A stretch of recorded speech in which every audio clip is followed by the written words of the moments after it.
নমস্কাৰ আজি মই নিৰামিষ আলুৰ দমৰ লগতে মটৰ কচুৰিৰ এটা ৰেচিপি শ্বেয়াৰ কৰিছোঁ। এই ৰেচিপিটো বেংগলী সম্প্ৰদায়ৰ লোকৰ খুব ফেমাছ ৰেচিপি হয় আৰু মটৰৰ ছিজনত তেওঁলোকে প্ৰায় বনায়ে আৰু এই মটৰ কচুৰিবিলাকৰ শেপটো প্ৰায় লুচিৰ নিচিনাই হয়। আশা কৰিছোঁ আপোনালোকে আজিৰ এই ৰেচিপিটো চাই ভাল পাব। তেতিয়াহ'লে আহক আমি দেৰি নকৰি ৰেচিপিটোৰ ফালে আগবাঢ়ো। প্ৰথমতে আলুৰ দমখিনি বনাই ল'ম। তাৰ কাৰণে আলুখিনি মই আগতীয়াকৈ বইল কৰি লৈছিলোঁ। এতিয়া মই আলুখিনি এনেকৈ দুফালকৈ কাটি লৈছোঁ। মানে গোটেই আলুখিনি মই এনেকৈ ডাঙৰকৈ কাটি লৈছোঁ। অলপ সৰু আলু হ'লে আপোনালোকে এটা এটাকৈ বনাব পাৰে। এতিয়া ইয়াতে লৈছোঁ বিলাহী, 10টা কাজু, অকণমান আদা আৰু জলকীয়া। এইখিনি খুব মিহিকৈ মিক্সিতে পেষ্ট এটা কৰি ল'ম। আৰু যিহেতু মই নিৰামিষ বনাইছোঁ গতিকে ইয়াত পিঁয়াজ ব্যৱহাৰ নকৰোঁ। এতিয়া কেৰাহীখন পাতি তেলখিনি যেতিয়া ভালদৰে গৰম হৈছে এতিয়া ইয়াতে আলুখিনি দিছোঁ। আলুখিনি অকণমান সময়ৰ কাৰণে ৰঙচুৱা হোৱালৈকে ভাজি ল'ম। লগতে নিমখ আৰু হালধি দিছোঁ। ইয়াতে মই মিঠাতেল ব্যৱহাৰ কৰিছোঁ। আপোনালোকে মিঠাতেলৰ সলনি ৰিফাইন তেলো ব্যৱহাৰ কৰিব পাৰে। আলুখিনি এয়া ৰঙচুৱা হোৱালৈকে ফ্ৰাই কৰি ল'লোঁ। এতিয়া আলুখিনি মই প্লেট এখনলৈ উলিয়াই লৈছোঁ আৰু কেৰাহীখন গৰম হৈয়ে আছে। ইয়াতে আকৌ অকণমান মিঠাতেল দি তেলখিনি ভালদৰে গৰম কৰি লোৱাত ইয়াতে তেজপাত, শুকান জলকীয়া, গোটা জিৰা, লং, ইলাচি সেইখিনি দিলোঁ। এতিয়া ইয়াতে মই মছলাখিনি দিছোঁ। হালধি, ধনিয়াৰ গুড়ি, জিৰা গুড়ি আৰু এচামুচ কাশ্মীৰী ৰেড চিলি পাউডাৰ। গোটেইখিনি ভালকৈ মিক্স কৰি লৈছোঁ। এনেকৈ তেলতে গোটেই মছলাখিনি দি দিলে আলুৰ টেষ্টটো খুব ভাল হয় আৰু কালাৰটো অকণমান ভাল লাগে। এতিয়া ইয়াতে যিখিনি বিলাহী আৰু কাজু, আদা আৰু জলকীয়াৰ পেষ্ট কৰিছিলোঁ সেইখিনিও ইয়াতে দি লৈছোঁ। এইখিনি এতিয়া খুব ভালদৰে অকণমান সময়ৰ কাৰণে ভাজি ল'ম।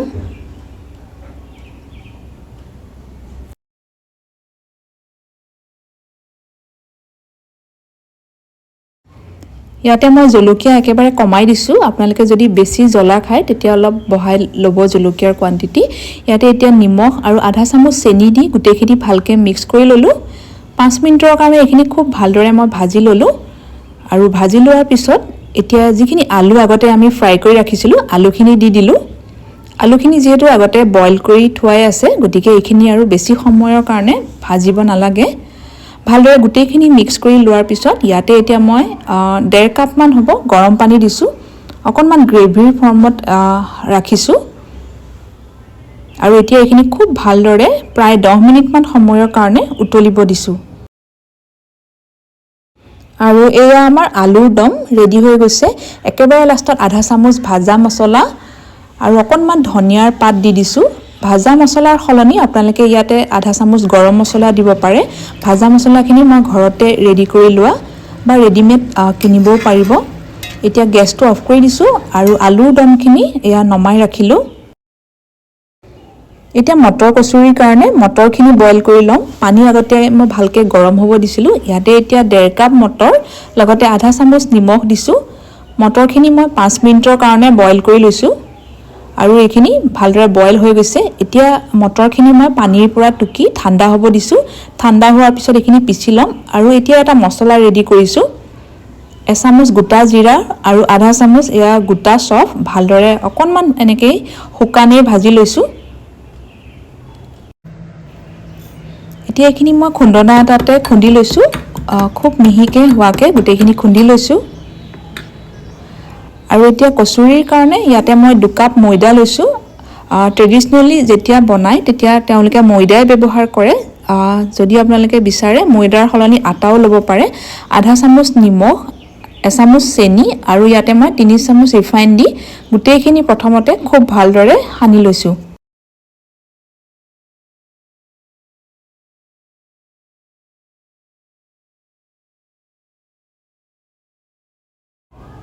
আৰু ময়দাখিনি মঠিবৰ কাৰণে ইয়াতে কুহুমীয়া গৰম পানী ব্যৱহাৰ কৰিছোঁ। ময়দাখিনি মঠোতে বহুত বেছি টাইট বা বহুত বেছি ঢিলা কৰিব নালাগে ডোটো, নহ'লে পিছত কচুৰিৰ কাৰণে বেলোতে অসুবিধা হ'ব। ইয়াতে মই অলপকৈ পানী দি এইখিনি খুব ভালদৰে মঠি লৈছোঁ আৰু একেবাৰতে পানী দি দিলে পিছত ঢিলাও হৈ যাব পাৰে। গতিকে অলপকৈ পানী দি এয়া মই ময়দাখিনি মঠি ল'লোঁ। এতিয়া একেবাৰে লাষ্টত অকণমান ৰিফাইন তেল দি ভালদৰে সানি লৈছোঁ আৰু এইখিনি প্ৰায় 15 পৰা 20 মিনিটৰ কাৰণে এনেকৈ ঢাকি ৰাখি দিছোঁ। আৰু মটৰখিনিও খুব ভালদৰে ঠাণ্ডা হৈ গৈছে। ঠাণ্ডা হোৱাৰ পিছত এইখিনি মিক্সিতে খুব মিহিকৈ পেষ্ট এটা হোৱাকৈ পিচি ল'ম। ইয়াতে আপোনালোকে ইচ্ছা কৰিলে অলপমান জলকীয়া দিব পাৰে, কিন্তু মই ইয়াত জলকীয়া ব্যৱহাৰ নকৰোঁ। অকণমান ইয়াতে আদা দিছোঁ আৰু ধনিয়াৰ পাত দিছোঁ আৰু অকণো পানী ব্যৱহাৰ নকৰাকৈ এইখিনি খুব মিহিকৈ পেষ্ট এটা ৰেডি কৰি ল'ম। প্ৰথমতে অকণমান পিচি লোৱাৰ পিছত এতিয়া মই চামুচ এখনৰ এনেকৈ আকৌ ভালদৰে মিক্স কৰি দিছোঁ আৰু মিক্স কৰি লোৱাৰ পিছত গোটেইখিনি খুব মিহিকৈ এয়া চাওক পিচি ল'লোঁ। এতিয়া মটৰৰ পেষ্টখিনি ভাজি ল'ম। তাৰ কাৰণে কেৰাহীখন যেতিয়া গৰম হৈছে 2 চামুচ ঘিউ দিছোঁ, লগতে দিছোঁ আধা চামুচ ক'লা জিৰা আৰু যিখিনি আমি গোটা জিৰা আৰু চফৰ মছলা ৰেডি কৰিছিলোঁ তাৰে অলপমান দি ল'লোঁ। লগতে দিছোঁ আধা চামুচ হিং। এনেকৈ অকণমান মটৰ কচুৰিত হিং দিলে কচুৰিৰ টেষ্টটো খুব ভাল হয়। এতিয়া ইয়াতে যিখিনি আমি পেষ্ট ৰেডি কৰিছিলোঁ পেষ্টখিনি দি দিছোঁ আৰু এইখিনি এনেকৈ শুকানেই খুব ভালদৰে ভাজি ল'ম। ইয়াতে আৰু অলপো পানী ব্যৱহাৰ কৰিব নালাগিব। খুব ভালদৰে এইখিনি ভাজি লৈছোঁ আৰু ভাজি থাকোঁতে ইয়াতে দিছোঁ আধা চামুচ নিমখ। বাকী থকা মছলাখিনিও ইয়াতে দি ল'লোঁ আৰু এইখিনি শুকাই অহালৈকে এনেকৈ ভাজি লৈছোঁ। তেতিয়া এইখিনি যেতিয়া আমি কচুৰিৰ ভিতৰত ভৰাম তেতিয়া বেলোতে অসুবিধা নহয়, গতিকে পূৰা ড্ৰাই হৈ অহালৈকে এইখিনি এনেকৈ ভাজি লৈছোঁ। আৰু অলপ গোটা গোটা যদি থাকিবও পাৰে, গতিকে এনেকৈ হেতাখনে অলপ হেঁচি হেঁচি দিব।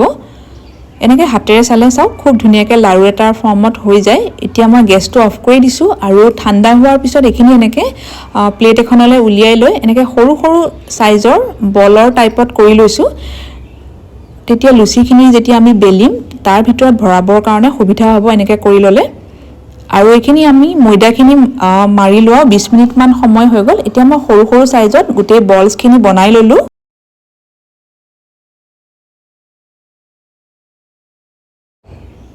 এতিয়া মই এটা বল লৈ প্ৰথমতে এনেকৈ বাতি এটাৰ দৰে অলপ কৰি লৈছোঁ, তাৰপিছত অলপ বহলাই লৈছোঁ।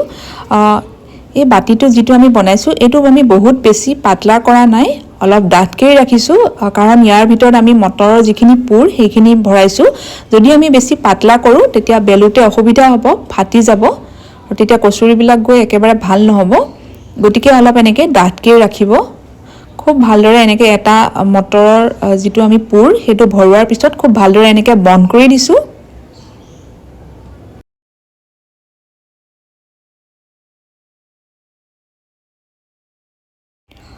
খুব ভালদৰে বন্ধ কৰি লোৱাৰ পিছত এতিয়া এইটো লুচিৰ নিচিনাকৈ বেলি ল'ম। খালি লুচিতকৈ অকণমান ডাঠকৈ বেলিব লাগিব। আৰু বেলোতে আপোনালোকে ইয়াত শুকান ময়দা, আটা বা অকণমান তেল সানি ল'ব পাৰে। মই বেলোতে একো ইয়াত ব্যৱহাৰ কৰা নাই, এনেকৈয়ে খুব ধুনীয়াকৈ এয়া মোৰ বেল খাইছে।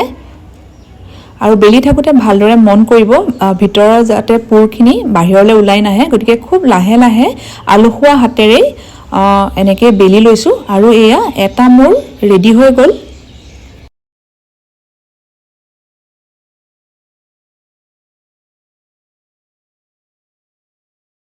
পুৰখিনি দি ভালদৰে বন্ধ কৰি লোৱাৰ পিছত অকণমান হাতেৰে এনেকৈ বহলাই ল'ব, তেতিয়া বেলিবৰ কাৰণে সুবিধা হয়। আৰু ইয়াত এতিয়া মই অকণমান ৰিফাইন তেল সানি লৈছোঁ, তেতিয়া খুব সহজতে বেলিব পাৰি।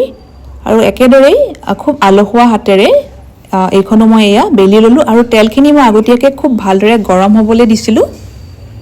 এতিয়া গেছৰ ফ্লেমটো মিডিয়ামত ৰাখিয়েই কচুৰিখিনি ফ্ৰাই কৰি লৈছোঁ। আৰু এইখিনি লুচিৰ দৰে খুব বহুত বেছিও নুফুলে, কাৰণ অলপ ডাঠকৈ কচুৰিবিলাক বনোৱা হয়।